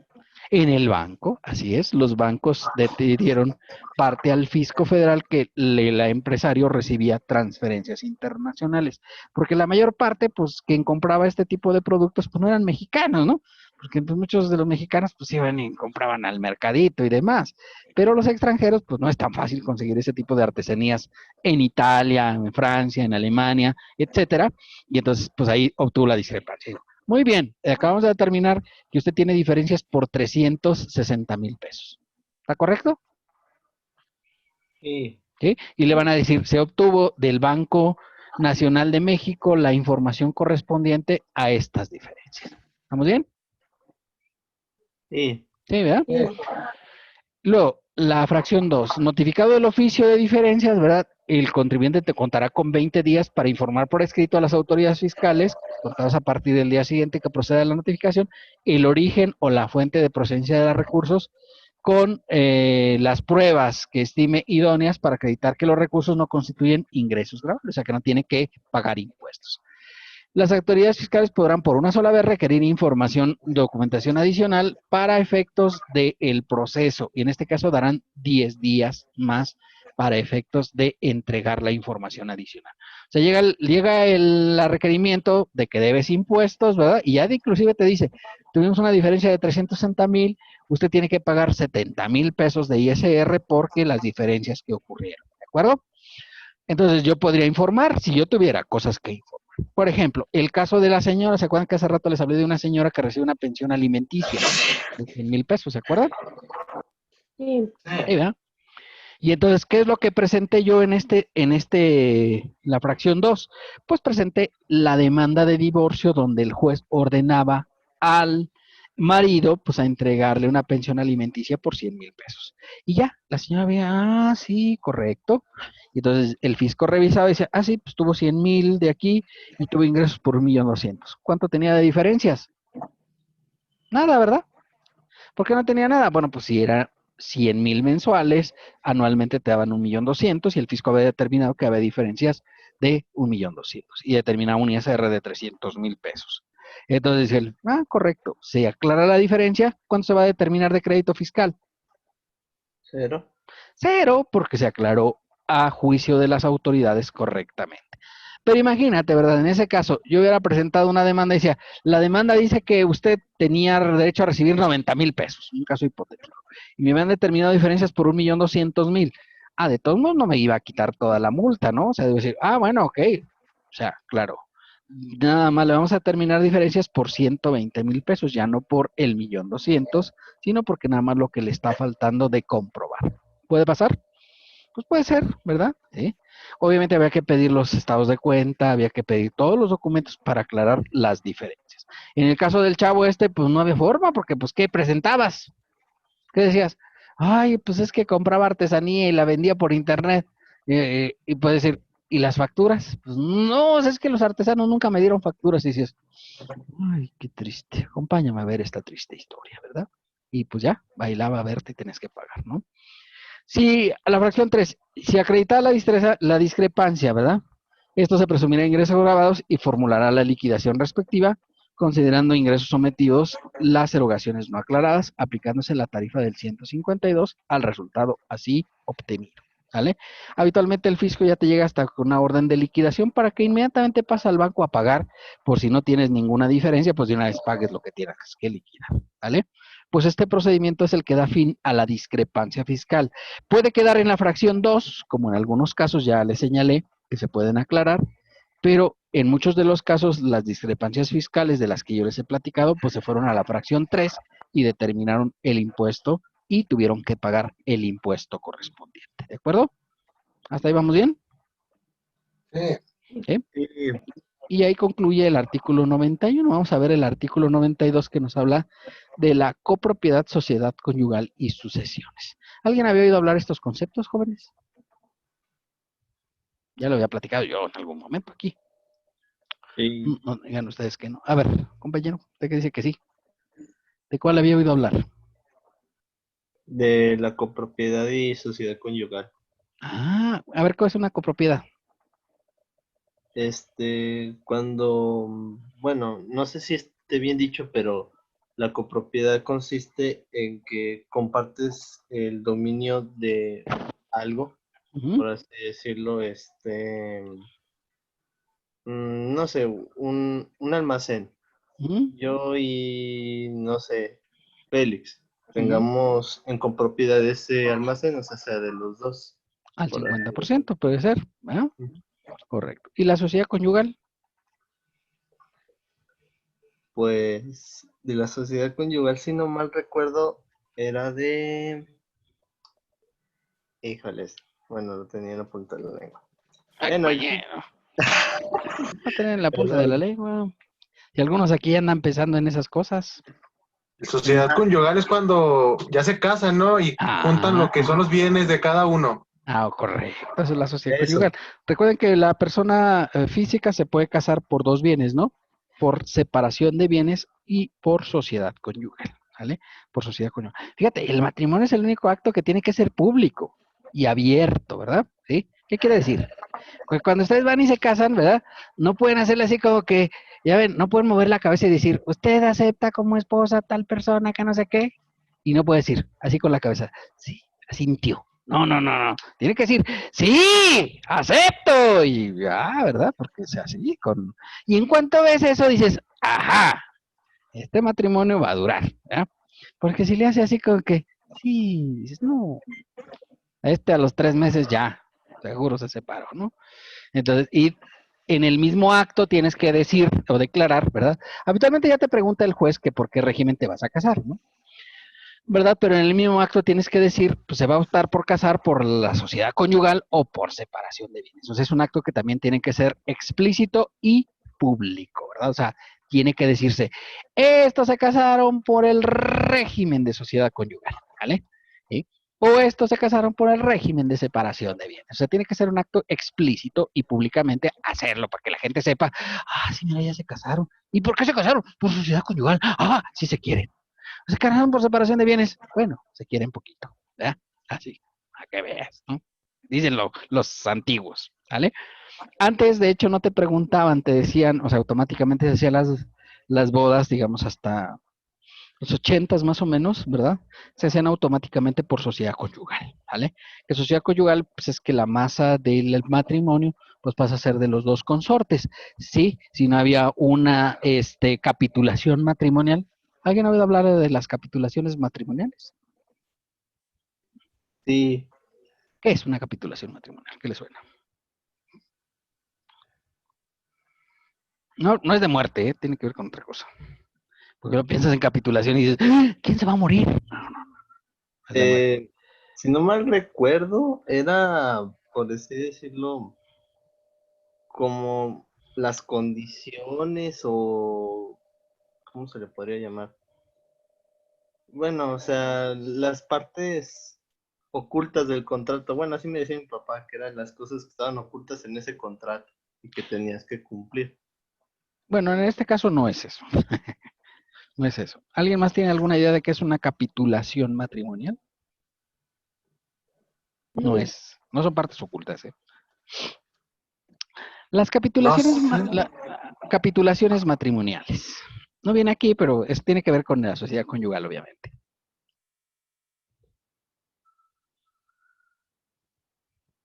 ¿No? Porque es un concepto importante, ¿no? Las capitulaciones matrimoniales, jóvenes, ¿verdad? Es una cláusula en la cual se establece las proporciones en las cuales se va a dividir la sociedad conyugal, ¿sí? La sociedad conyugal. O sea, si no existe capitulación matrimonial, lo normal es que se establezca que la sociedad conyugal es el 50% para cada cónyuge. ¿Cierto o falso? Cierto. Sí, ¿verdad? Ustedes creo que todo eso de la sociedad conyugal, ya saben, los bienes se dividen al 50%. Pero tú puedes establecer a través de un contrato que vas a establecer capitulaciones matrimoniales en las cuales vas a establecer porcentajes diferentes al 50%. Puedes decir, la señora, ¿sabes qué? Vamos a dividir 70-30. 70 para la señora y 30 para el señor. ¿Verdad? Porque luego dicen que soy bien machista. No. 70 para la señora y 30 para el señor, para que veas, ¿verdad? ¿Es una capitulación matrimonial? Sí. ¿Cómo le hago para hacerlo? Pues lo tienes que pasar ante fe de notario y se registra en el registro público de comercio, ¿sale? O sea que el registro público sirve para varias cosas, no nada más para registrar inmuebles. También hay registros esa capitulación matrimonial para que tú les digas a los demás, ¿verdad? Que los bienes que se adquieran en esa sociedad conyugal, pues no van a ser al 50%, sino van a ser al 70% para la señora y 30% para el señor. ¿Estamos bien? Y Entonces es una capitulación matrimonial, ¿sí? Se tienen que establecer y se tienen que fijar, ¿vale? No es así como que opcional. Si no existe capitulaciones matrimoniales, pues todos los bienes de la sociedad conyugal se consideran que son al 50% para cada uno de los consortes, que los consortes son los que se van a casar, ¿vale? Por si ustedes tenían la duda. Bueno, ¿y la sucesión, jóvenes? ¿Alguien ha oído hablar de la sucesión?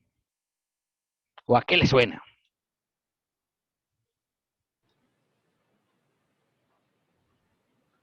Es como de la herencia, ¿no? Tiene que ver con la herencia, así es, ¿verdad? ¿Sí? Tiene que ver con la herencia, así es.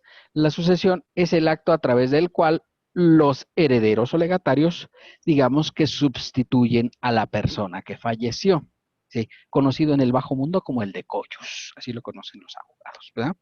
Para que no se haga tan malo, porque luego dices el muerto y suena así como que, ay, pobrecito, y ya cuando dices el decoyus, dices, ay, tan importante, ¿no?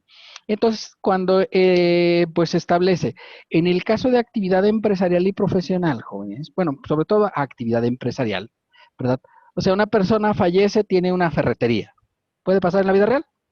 Una persona física. ¿Eh? Y la ferretería estaba como a su nombre, persona física. ¿Estamos bien? sí, Sí, ¿verdad? Sí puede pasar eso en la realidad, ¿no? Y entonces resulta, ¿verdad? Que la persona ya se murió, ¿verdad? Pero siguen facturando a nombre de la persona que falleció. ¿Por qué razón? ¿Sí? Porque pudiera ser que la persona no haya dejado testamento, ¿sí? Entonces, como no dejó testamento, ¿verdad? Y aún dejando testamento, pues hay un plazo legal establecido para que los herederos o legatarios, ¿verdad? Puedan hacerse con los bienes de la persona que falleció, el decoyus. Y entonces, obviamente, pues en este supuesto, hay un plazo en el cual pues sigue pues declarándose a nombre de la persona. Por eso tiene que haber un proceso sucesorio. Y en la sucesión se tiene que nombrar a un representante legal. Porque claro, el que se murió, pues ¿qué le pasó? Pues ya se murió. Ya se murió. Entonces ya no puede declarar. Entonces se nombra un representante legal que lo habitual es que sea el albacea de la sucesión. ¿Entiendes? Es un proceso legal para llevar a las personas, ¿sale?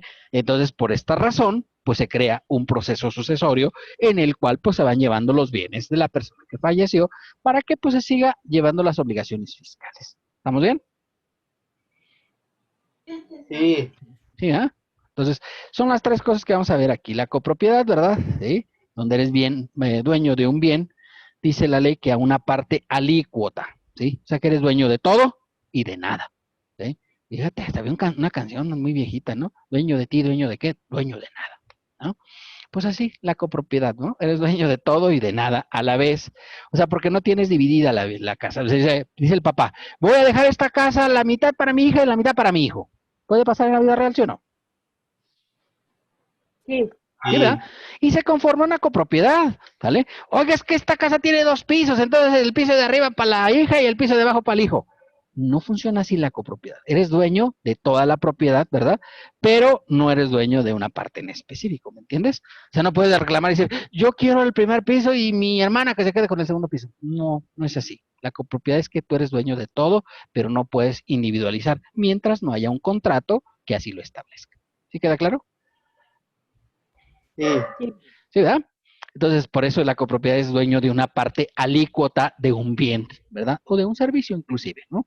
Y entonces, hay que, creo que eran aclaraciones importantes antes de entrar a la parte fiscal, porque pues, primero hay que entender de qué se trata cada cosa, porque si no, pues luego después dices, la copropiedad,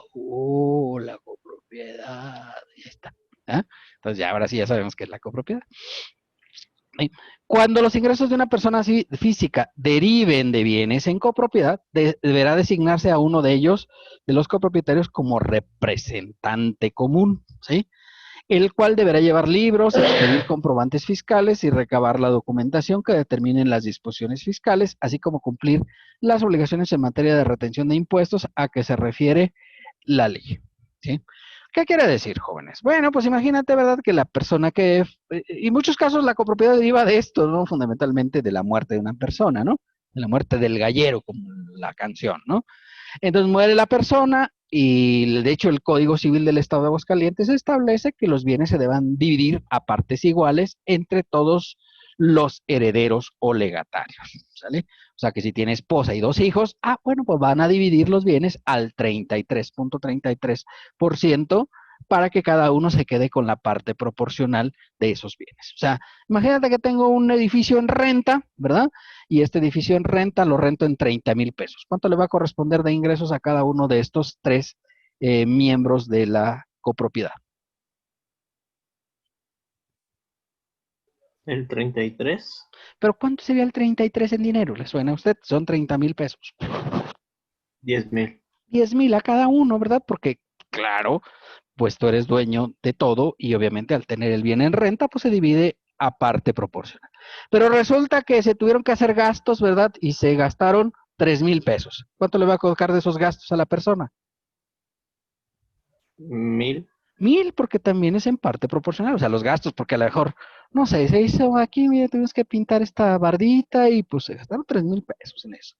Bueno, pues tienen que pagar también la parte. Mira, ahí puede decir, ay, no, yo nomás los ingresos, los gastos no le entro.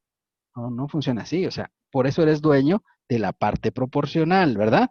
De los ingresos, pero también de los gastos inherentes al bien que esté en copropiedad. ¿Estamos bien? Sí. ¿Sí? Entonces, hay que nombrar un representante común, ¿verdad? Que es el que hace los pagos de impuestos para los efectos de la ley, ¿de acuerdo? Este representante común, ya sabes, debe llevar los libros, expedir comprobantes. Deben recomendablemente nombrar al más decente, ¿vale? ¿Por qué nombrar al más decente? Pues habitualmente en los hermanos ya sabes quién es el más decente, ¿no? Dices, no, no vayas a nombrar a Juanito porque ese era el terror de las hormigas, ¿no? Y ese Juanito se robaba hasta las canicas cuando estábamos ahí echándole, ¿no? O era el que siempre hacía trampa en la lotería, ¿no? Y entonces, pues ya lo sabes que ese mejor no lo nombres. La razón es que los copropietarios responden de manera subsidiaria, solidaria e ilimitada por los ingresos de la copropiedad. Quiere decir que si el Juanito, ¿verdad? Que tú lo nombraste, pues no paga los impuestos, ¿a quién le va a cobrar el fisco? A cualquiera de los copropietarios, ¿de acuerdo? Al que le caiga más gordo o al que vea, pues con más posibilidades económicas, ¿no? Y a decir, ay, ¿el fisco cómo se va a enterar? Pues que tiene las declaraciones de todos los copropietarios, ¿no? Y si ya sabe que el Juanito nomás tiene ingresos por la copropiedad, pero resulta que el Pedrito tiene ingresos de la copropiedad, pero además cobra sueldos en una empresa y demás, pues a lo mejor ese tiene más posibilidades para pagar los impuestos que dejó de pagar el Juanito, ¿de acuerdo? Entonces, por eso, al nombrar al representante común, pues que sea el más decente para que no vaya a dejar de pagar los impuestos y te vaya a meter en un problema fiscal. ¿Estamos bien? Sí. Sí, ¿verdad? Bien, cuando dos contribuyentes sean copropietarios de una negociación, estarán a lo dispuesto en el 108, o sea que también en el caso de negociaciones se puede hacer copropiedad. O sea, por ejemplo, no sé, Luis y Manuel dijeron poner una papelería fiscal y hacen un contrato de copropiedad donde van a dividirse el 60 y el 40% de lo que se obtenga de la papelería. ¿Puede ser? Sí. Sí, ¿verdad? Porque en este caso, es una actividad empresarial, ¿estamos de acuerdo? La papelería. Sí, ¿verdad? Porque compra-venta en papelería. Entonces dices, ok, es actividad empresarial, entonces puede hacerse una copropiedad empresarial y pagarán los impuestos. En este caso, como el contrato dice que al 60-40, pues uno pagará el 60% y el otro pagará el 40%, ¿verdad? Recuerden que eso lo tiene que señalar claramente el contrato. Pues también se puede en las negociaciones, ¿no? Porque luego piensas, ay, no, eso como que es una persona moral. No, eso son dos personas físicas que se ponen de acuerdo para hacer un negocio. ¿Estamos bien? Sí. Sí, vea, si al final tuvieron utilidad por 30,000 pesos, bueno, pues resulta que a uno le va a tocar de esos 30,000, le van a tocar 18,000 y a otro le van a tocar 12,000, porque se divide al 60 y al 40% el valor. ¿Estamos bien? Y aquí está lo que les decía, los copropietarios responderán solidariamente por el incumplimiento del representante común, lo cual, ¿qué quiere decir? Pues que si ves que no paga el otro, que es muy mala paga, mejor no lo pongas ahí. Si era el que se robaba las canicas cuando echábamos caico, pues ese no lo vayas a poner. Ustedes creo que ya no jugaron caico, ¿verdad? Pero no sé, era el que hacía trampa en el Xbox. Pues ese no lo pongas, porque puede ser peligroso para la salud, ¿no? Bueno, lo dispuesto en los párrafos anteriores es aplicable a los integrantes de la sociedad conyugal, porque ya decíamos, la sociedad conyugal pues es como una copropiedad, ¿sí o no? Sí. Sí, ¿verdad? Porque eres dueño de la parte proporcional que se haya establecido. Si no señalaste nada, dice la ley, se aplica el 50% para cada uno de los miembros de la sociedad conyugal. Inclusive, ¿verdad? Si, no sé, tienen una casa y deciden que la van a vender, ¿quién tiene que ir a firmar las escrituras? ¿El representante? No, en ese caso, al ser una enajenación de bienes que está sujeta a una sociedad conyugal, o sea, la casa de los consortes, ¿verdad? Lo de donde vivían, deciden venderla, ¿verdad? Y esta casa la hicieron ya cuando estaban en la sociedad conyugal, pues tienen que ir los dos, porque los dos son dueños, ¿no? Sí. Sí, ¿verdad? Sí, porque son dueños de la mitad, ¿no? Y o compraron un terrenito y ahora deciden que lo van a vender. También puede pasar eso, ¿no? Sí, ¿verdad? Hay dos cosas que no entran para la sociedad conyugal, muy importantes para que lo tomen ustedes en cuenta. No entran las donaciones, ¿verdad? Y los actos de juego o azar, ¿sí? No entran para efectos de la sociedad conyugal. ¿Qué quiere decir? Bueno, o sea, resulta que mi papá me dijo, ¿sabes qué? Te voy a donar este terreno porque ya veo que no eres para ponerte a hacer una casa. Y entonces te voy a donar este terreno y ahí haces tu casa. Bueno, pues ese terreno no entra a la sociedad conyugal. Ya estabas casado y todo, pero tu papá pues te quiso ayudar. ¿Pasa eso en la vida real, sí o no? Sí. Sí, vea, cuando te ven muy fregado que nomás no das una, pues a veces el papá dice, órale, yo te voy a poner ahí la forma para que lo hagas, ¿no? Y entonces, bueno, esa donación pues no entra a la sociedad conyugal.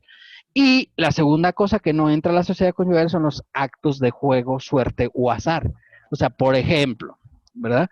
Yo participo en el sorteo del TEC de Monterrey, no sé si lo conozcan, ¿no? Rifan unas casitas, ¿no?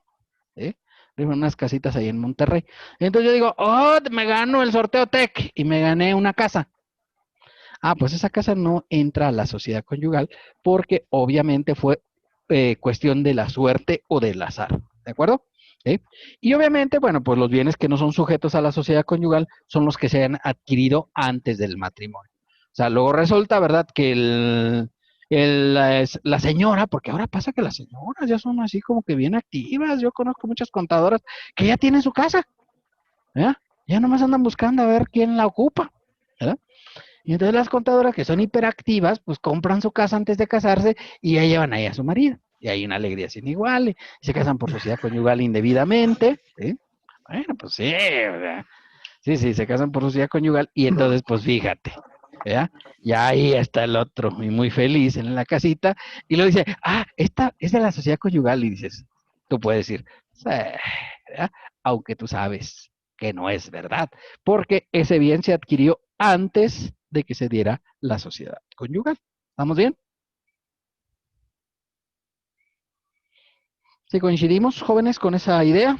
¿Sí? Sí. Correcto. Sí, profe. Sí, perfecto. Bueno, vamos a ver la cuestión de la sucesión. Perdón, me pasé. La sucesión, ¿verdad? ¿Qué es la sucesión? Bueno, la sucesión ya habíamos dicho que es cuando una persona fallece, ¿verdad? Y obviamente se abre un proceso sucesorio, ¿verdad? En este caso se nombra un representante legal que habitualmente es el albacea. Habitualmente, no quiere decir que siempre va a ser así, ¿no? Dice la ley, el Código Civil del Estado de Aguascalientes, ¿verdad? Que en el caso de la muerte de una persona, ¿verdad? Pues se debe nombrar por parte de los herederos o legatarios un albacea, que hará las veces de representante legal. Si no se ponen de acuerdo los herederos, que luego pasa, ¿verdad? Porque luego los hijos son muy felices cuando está el papá, pero el día que se muere ya no son tan felices, porque ahora con qué nos vamos a quedar, ¿verdad? Porque el papá, pues ya sabe que era hiperactivo y tenía muchas cosas, ¿no? Y entonces empiezan los problemas entre los hijos. ¿Puede pasar eso en la vida real, sí o no? Sí. Muy tristemente, pero es así, ¿no? Y entonces, al no ponerse de acuerdo, dice, oye, ¿quién va a ser el albacea? No, Pedro, Juan, Antonio. No, no, y no se diga los que son hiperactivos. Oye, imagínate mi tía, la que tenía 25 hijos, pues lo bueno es que no tenía nada, ¿no? Pues eventualmente que les dejaba. Pero si hubiera tenido mucha lana, pues oye, ya llegan los 25 a pedir. Aunque claro, una hija ya se había muerto antes que ella, le había ganado, le había sacado ventaja, ¿no? Entonces quedarían 24 de todos modos, son pocos herederos, ¿no? Imagínate, ¿no? Y entonces 24 herederos, pues para ponerse de acuerdo a quién vas a poner de encargado, pues está complicado. Si no te pones de acuerdo, el juez nombra uno, ¿no? Tiene una lista de albaceas, que son los que se encargan de la herencia por mientras se define, ¿no? Este representante legal pagará en el año de calendario el impuesto por cuenta de todos los herederos o legatarios, ¿verdad? Considerando el ingreso de forma conjunta, o sea, como si fuera una sola masa hereditaria, ¿sí? Hasta que se haya dado por finalizada la liquidación de la sucesión. Dice, ¿cuánto puede tardar una sucesión? Bueno, nosotros llegamos a conocer una que se llevó 17 años en darse por terminada la sucesión. ¿Por qué tardó tanto? Pues porque no se ponían de acuerdo los herederos o legatarios, ¿verdad? Inclusive unos murieron en el proceso, no porque se hayan matado, sino porque murieron ya de ciertas enfermedades que los aquejaban, ¿no? Que, oye, pues 17 años, pues ya es una vida, ¿no? Ya tenías una niña chiquita, pues ya 17 años, ya anda por ahí casi entrando a la universidad, ¿no? Pues eso tardó una herencia que nos tocó de que no se ponían de acuerdo. ¿Vale? Entonces, la persona que está encargada, pues paga los impuestos por todos los herederos o legatarios. El pago efectuado se considera pago definitivo, por lo pronto, ¿sí? O sea, no es que, ay, ¿qué hacemos? Ya lo pagado, ya lo dijo José José, no me interesa, ¿verdad? Salvo que los herederos o legatarios opten por acumular los ingresos respectivos, en cuyo caso podrán acreditar la parte proporcional de lo pagado. O sea, imagínate que fueran solo dos herederos, ¿sí? Dos legatarios. Y entonces, estos herederos, ¿verdad? Deciden, bueno, pues ok, 3 años tardamos en llevar la herencia, ¿verdad? Porque nos poníamos de acuerdo con ciertos bienes, y entonces se reparten los bienes. Entonces, al repartirse, tienes dos opciones. Una, considerar pago definitivo, ¿sí? Que ya acuérdense que él pagó sobre toda la herencia, o dividir. Recuerden que cuando haces la división, pues lo que pasa es que la tabla, si ustedes se fijaron, pues mientras más alto es el ingreso, luego el impuesto es más alto, ¿verdad? Si tú divides a la mitad los ingresos, pues probablemente el impuesto pueda ser menor y puedas tener saldo a favor. Entonces, pudiera solicitarlo en devolución. Pero en muchos de los casos de las sucesiones lo que ocurre es que ya lo pagado se queda así y ya te olvidas, porque luego eso también es un lío para que te puedan devolver, porque tienes que meter cartas de todos los procesos y demás, entonces eso es complicado. ¿De acuerdo? Bien, ¿alguna duda hasta aquí, jóvenes? No. No. Muy bien, entonces si les parece, ¿verdad? Hasta aquí le vamos a dejar por el día de hoy, ¿sí? Ya que ustedes no tienen ninguna duda, pregunta y o aclaración, ¿verdad? Le dejaremos hasta aquí por el día de hoy. Mañana, si les parece, bueno, yo creo que vamos a comenzar después de que yo les pregunte, comenzaremos a ver el ejercicio, ya para que se vengan preparados física y psicológicamente, ¿verdad? Porque este ejercicio ya está un poquito más, pues un poquito más largo, ¿no? Que los anteriores. Y ya saben que esto irá peor, ¿no? Cada vez será más largo, más largo, más largo, hasta que sea casi infinito, como diría Buzz Lightyear, ¿no? Al infinito y más allá, ¿verdad? De hecho, ya nomás nos quedan 3 ejercicios para el examen, ¿no? O sea, no vamos tan así que, ¡ay, cuántos! 3, no nos quedan para llegar ya al primer parcial, ¿de acuerdo? Bien, ¿alguna duda, pregunta o aclaración, jóvenes? No, profe. ¿No? Muy bien, entonces, pues si les parece, nos veremos el día de mañana y mañana ya en cuestión práctica, aunque primero les pregunto lo que dimos el día de hoy para que estudien, ¿vale? Profe, Sí, Gracias. tengo a ver, una duda. sí, dígame. Bueno, ya que hablamos del examen, ¿su Mm. examen va a ser igual a mano, así como le estamos enviando la tarea? No, yo creo que sí va a ser en Excel, yo les voy a mandar unas hojas y ya me las llenan ahí. Nomás que los voy a estar viendo por la cámara para ver, a ver que no anden ahí. No me anden preguntando a los asesores fiscales y demás. Para que traten de conseguir una cámara razonable para ese día, ¿no? Porque pues, sí quiero Muy bien. verlos. Ya vi que sí tienen porque el día de la foto ahí todos salieron en cámara, así es de que luego no digan, ay, yo no tengo. Pues sí, luego cómo salieron en la foto todos. A ver, explíquense. Bueno. Ay. Pero sí les mando una hoja de Excel. Lo que pasa es que se las mando sellada con un sello digital para efectos de que la usen solo la que yo les mande. Y no anden ahí mandando otras cosas que yo no les estoy mandando. ¿Vale? Bueno. Muy Gracias, bien. profe. Bueno, ¿alguna otra duda, chicos? ¿No? No. Bueno, pues entonces nos veremos el día de mañana, jóvenes. Suerte, de vida. Gracias. Hasta Hasta mañana. mañana. Profe, Hasta igualmente. mañana.